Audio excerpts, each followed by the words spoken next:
pinagjubo ko sa'yo. Anyways, nag-sign up pa ba yun? Do you want another one? Gusto niyo pa ng isa?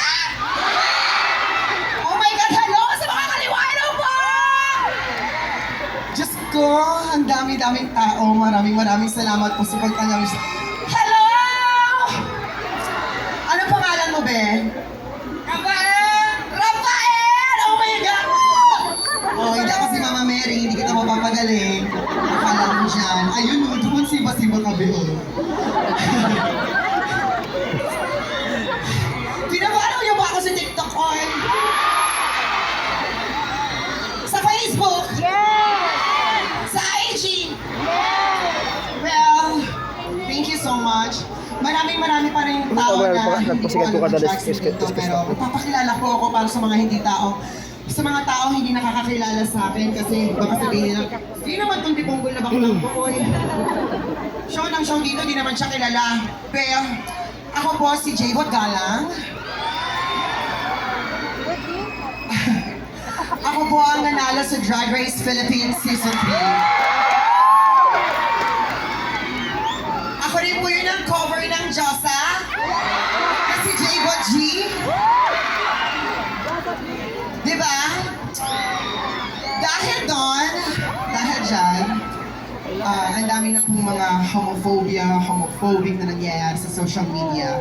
Well, anyways, syempre sa ang mga pambabash nyo po, ang mga masasakit na salita nyo sa aking mga kakomunidad, sa aking mga kapatid, ay nakakasakit din po ng damdamin.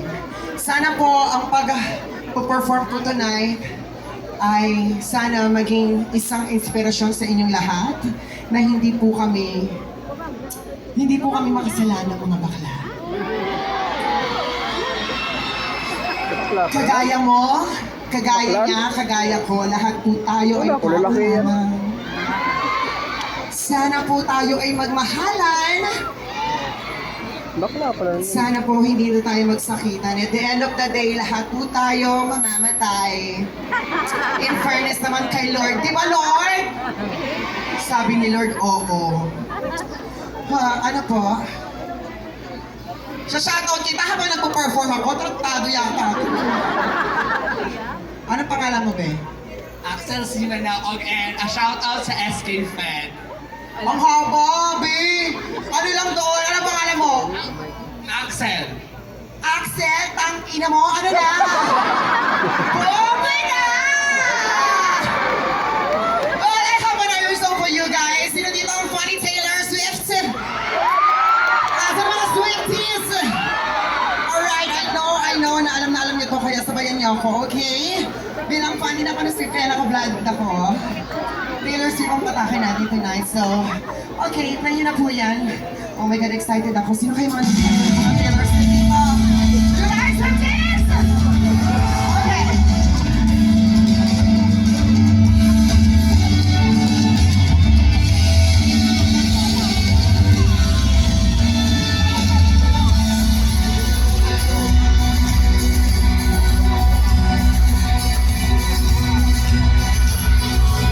You gotta chase the daydream. Look